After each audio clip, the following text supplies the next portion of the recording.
Speaker. Mr Speaker, I rise to speak on the Smart Meters Consumer Choice Bill introduced by my colleague, the Green List MP, David Clendon. And I acknowledge his knowledge in the area, and we did hear from the Parliamentary Commission for the Environment and various other submitters in the Commerce Select Committee on this very subject. Obviously, the bill's aim is to give effect to some of the recommendations that the Parliamentary Commissioner for the Environment stated in her report. But I must say up front, Mr Speaker, that we will be voting against this bill during this first reading.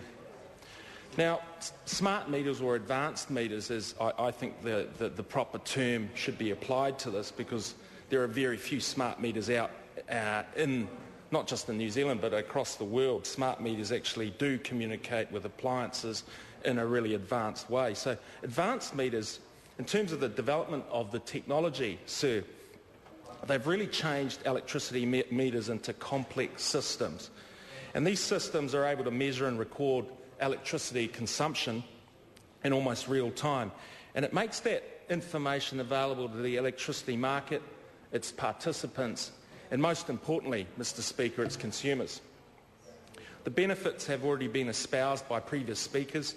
Obviously, it allows retailers to remotely read meters without needing to physically access the consumer's properties.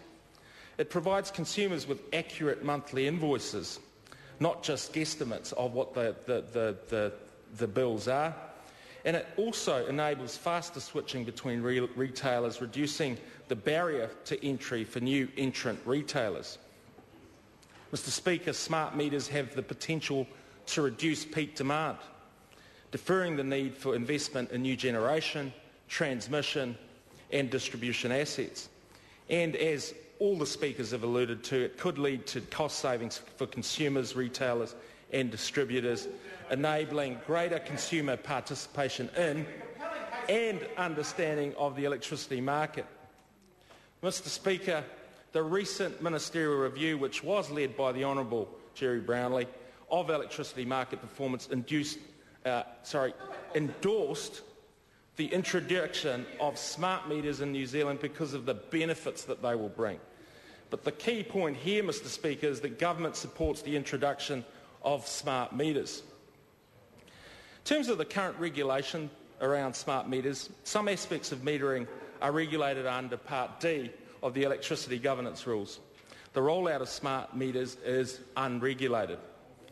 However, the Electricity Commission issued guidelines in May of 2008 that recommend minimum standards for smart metering systems. And these guidelines are recommendations only, sir. The Electricity Commission, of course, reported to the Minister in December 2009 about the regulation of smart meters. And the Commission's overall recommendation is that it is not necessary to extensively regulate the rollout of smart meters because, and this is the critical point, sir, the benefits of regulation do not outweigh the costs. Let me repeat that for the members opposite. The benefits of regulation do not outweigh the costs. So the Commission considered that some technical aspects of smart meters are addressed only in the current voluntary guidelines should be regulated.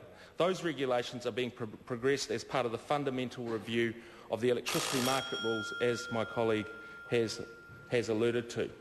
1 minute.